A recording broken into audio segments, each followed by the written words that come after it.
partie numéro 2, les amis du Seigneur du jour du jugement. Donc, on a ceci. Qu'est-ce que tu as fait pour ta propre vie, pour montrer d'abord ton appartenance à Jésus-Christ? Qu'est-ce que tu as foutu? Rien. Tu es une maman, tu te contentes de préparer la sauce avec le couscous et chaque jour, monsieur lui rentre, il mange, il dort, vous dormez, les enfants sont là, ils partent jouer, ils rentrent de l'école, ils travaillent, ils grandissent, se marient. Mais qu'est-ce que tu as foutu? Rien. Rien. Tu as seulement préparé le couscous. Et du coup, tu es parti au paradis et c'est tout. Et c'est tout.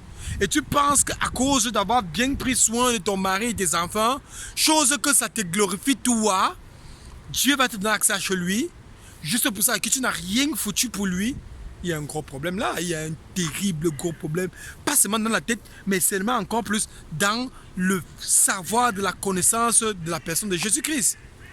L'église catholique nous a énormément menti, et pas seulement l'église catholique, mais la religion en elle-même, pas seulement la religion chrétienne, mais le simple fait que depuis que tu parles à l'église catholique, on lit la parole de Dieu là-bas, toi tu as lu combien, tu as lu quelle quantité, tu as mis quelle quantité en pratique. Si on ne dit pas à l'église qu'ancrer dans le programme de prière de jeûne, tu ne vas jamais ancrer dans le programme de prière de jeûne, tu ne vas jamais prier pour ton prochain, tu ne vas jamais prier pour tes ennemis, tu ne vas jamais faire cela. Et ce sont les écritures de Jésus là-bas, c'est écrit dans la Bible. Tu n'as pas fait tout cela. Et du coup, le jour du jugement, tu serais énormément surpris. Que ce n'est pas tous ceux qui disent Seigneur, Seigneur, n'entrons-nous pas tous dans le royaume de Dieu. Et Jésus va dire, Jésus va répéter encore ce qu'il avait écrit. Que je leur dirai ouvertement. Reculez-vous de moi, allez dans le feu éternel. Tu es encore vivant, hein? Tu es encore de m'écouter.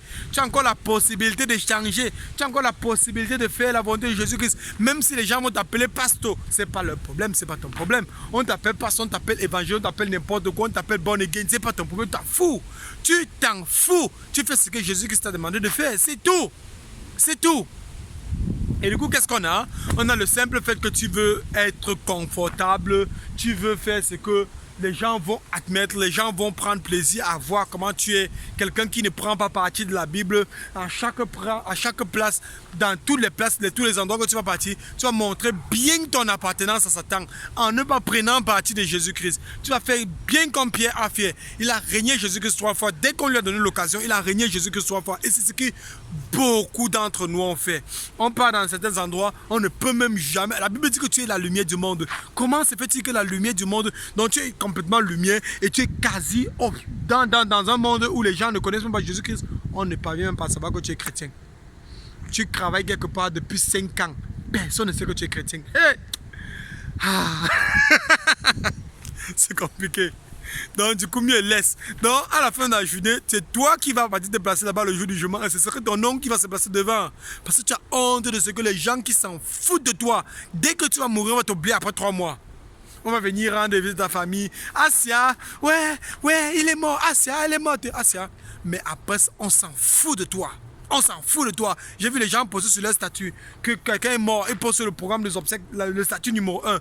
Et directement, 15 minutes après, ils postent la comédie. Ils sont en train de rire. Ils postent d'abord comment il est en train de pleurer. Et 15 minutes plus tard, il est en train de rire avec les amis. Ils sont en train de boire la bière. Ils sont en train de s'amuser. Les gens vont s'en foutre de toi. Poste la parole de Dieu. Partage la parole de Dieu partout.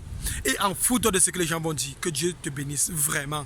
Que Dieu te bénisse. Le message devait être très long. Ma batterie est en train de signaler. Et que Dieu te bénisse abondamment. Mieux le téléphone s'éteint seulement. Que Dieu te bénisse abondamment. Je t'en supplie au nom de Jésus-Christ. Il se fait encore temps. Tu as encore la capacité. Ne reste pas là. Tu dis seulement que c'est parce que les amis vont dire. La famille va dire quoi. Ma famille va dire quoi. Mes amis vont dire quoi. Je suis entré dans l'église. Il n'y a pas de problème. Tu es chez toi, tu lis la Bible, tu mets en pratique. Lis la Bible, tu mets en pratique. Si ce que tu n'apportes pas quelqu'un à Jésus-Christ avant de mourir, ça va cuire sur toi. Et ce serait vraiment chaud sur toi. Et parce qu'il n'y aurait pas la climatisation là-bas en enfer. Et il n'y a pas la climatisation en enfer. Et vraiment, que Dieu te bénisse, que Dieu te bénisse, que Dieu te bénisse. Mon téléphone s'éteint dans 30 secondes. Ciao, ciao, que Dieu vous bénisse au nom de Jésus-Christ.